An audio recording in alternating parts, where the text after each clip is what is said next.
With Sony's mobile future uncertain, 3 new Xperia Z5 phones were released this year.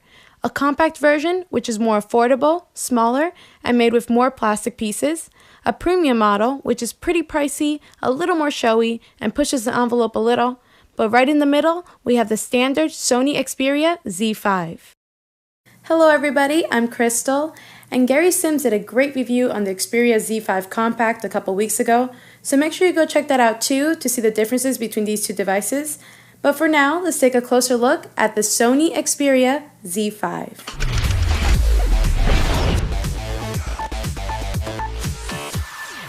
When it comes to design, Sony hasn't had any drastic changes in their Xperia lineup, ever.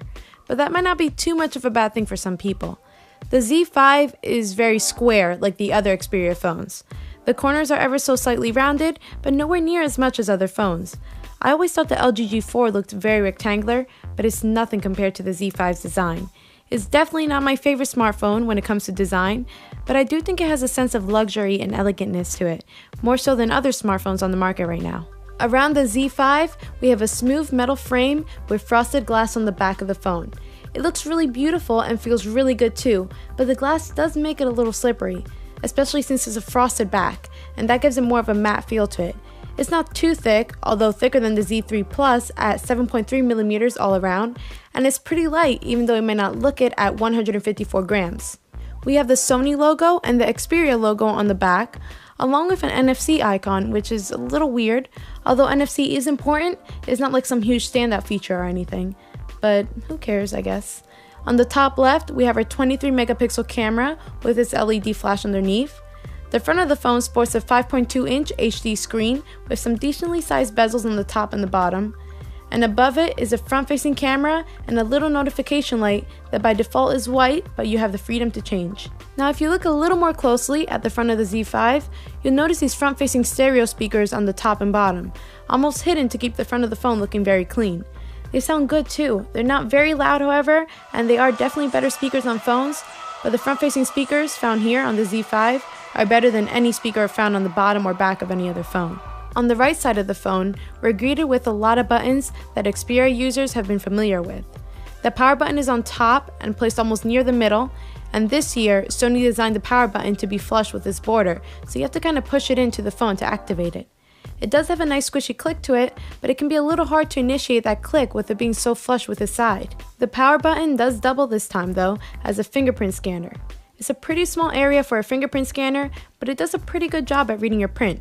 It's quite fast, not the fastest, but it gets the job done. And overall, the reliability is decent. It depends what finger you're using. You'll probably end up registering your left pointer finger or your right thumb. It may be a little awkward to use the scanner with your left pointer finger, so it may have some trouble scanning sometimes, but your right thumb should be very reliable. Below it is our more conventional volume buttons. They feel very responsive and stick out like we're used to with volume buttons on phones. The only thing that makes these buttons a little unconventional is the placement. They are so low. Whether you're using the phone in your right hand or left hand, it can be a little awkward to press them. And finally, on the bottom, we have a dedicated camera button which sticks out and has a lot of travel to it, and it feels quite nice. So when holding this button, the camera app will quickly launch, which is very convenient. And once in the app, by clicking the button, it will snap a picture.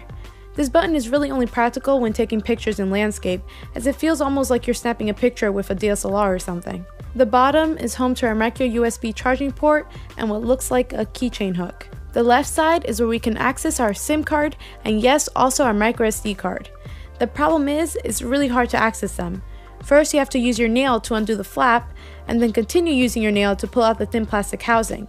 If you're picking up this phone and are constantly exchanging SD cards, maybe make sure you skip a finger when nail filing. One reason these may be so hard to access is because they need to be kept well protected, as this phone is IP68 certified, dustproof, and water resistant.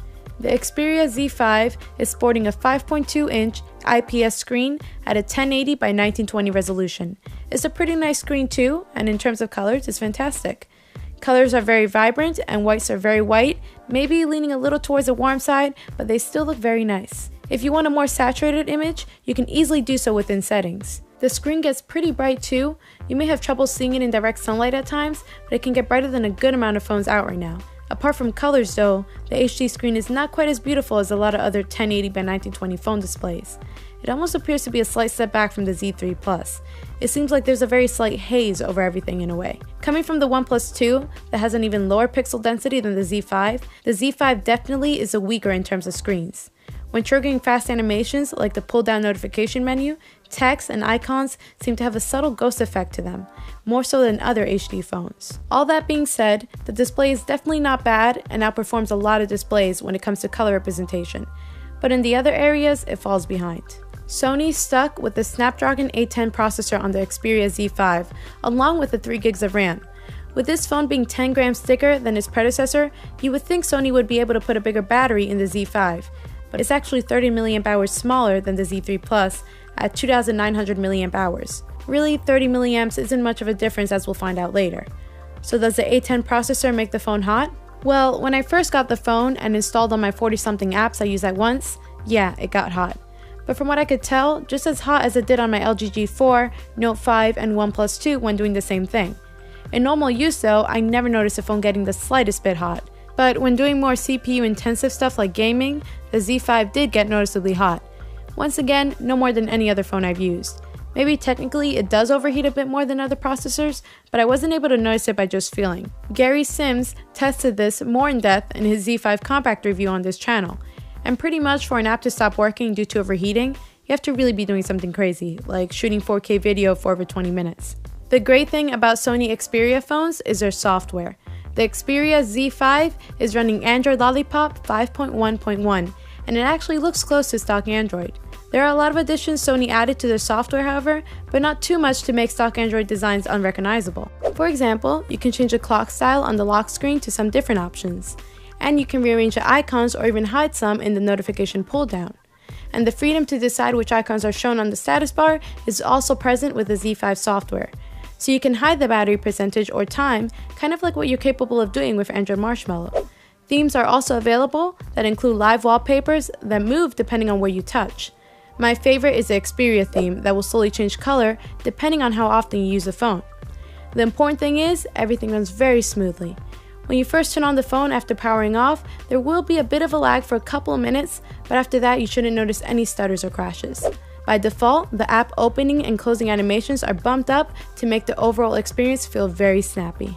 Sony gave their newest Xperia a bump-up camera sensor from 20.7 megapixels to 23 megapixels. Along with that, we have our autofocus, LED flash, and although there's no optical image stabilization, unfortunately, the software video stabilization does a pretty nice job, as you'll soon see. So I was pretty excited to test out this camera because some of the best smartphone camera sensors are supplied by Sony. And all over Sony's website, they boast about the picture quality this thing can take. They even flaunt the megapixel count on the back of the phone. Unfortunately, the camera is not as great as you would think, and on top of that, the whole megapixel count is very misleading. I'll have to address first that even though Sony is boasting that the Xperia Z5 is a 23 megapixel camera, really that should mean 8 megapixels. Sure, the Z5 is capable of shooting in 23 megapixels, but for whatever reason, the camera software is not optimized for it. So when comparing a 23 megapixel shot to an 8 megapixel shot, the 8 megapixel shot will oftentimes look undoubtedly better. Better colors, better dynamic range, and better looking textures. Sony seems to know this as well, as 8 megapixels is enabled by default. But there are times where 23 megapixels look better, so it just makes things a little confusing. If you don't want to have to mess around with these settings, just stick to 8. These next pictures were taken with 8 megapixels. So in normal lighting conditions, pictures are actually very nice. There's a lot of detail in these pictures and colors look very good. They have a nice saturated look to them. There's a little sharpening going on, but most of the time it leads to a better picture. Dynamic range looks very good. Sometimes it can overexpose a little, but nothing too unusual. Here's a situation where I think 23 megapixels actually makes a better looking picture. When you're standing really far away from a very complicated looking focus point, the 8 megapixel software enhancements seem to be a little too much over sharpening everything. So using the unoptimized 23 megapixels actually ends up looking better than the optimized 8. See what I mean? This just gets confusing. Anyway, medium light pictures is where the quality will begin to take a dip. They still look very nice, but you'll start to see some purple creeping into the darker areas of the photos. And then when you get into low light pictures, forget about it. The purple has attacked. Anything that is dark looking will have this purple hue to it. The same can be said for the front-facing 5.1 megapixel camera. In good light, pictures look very good.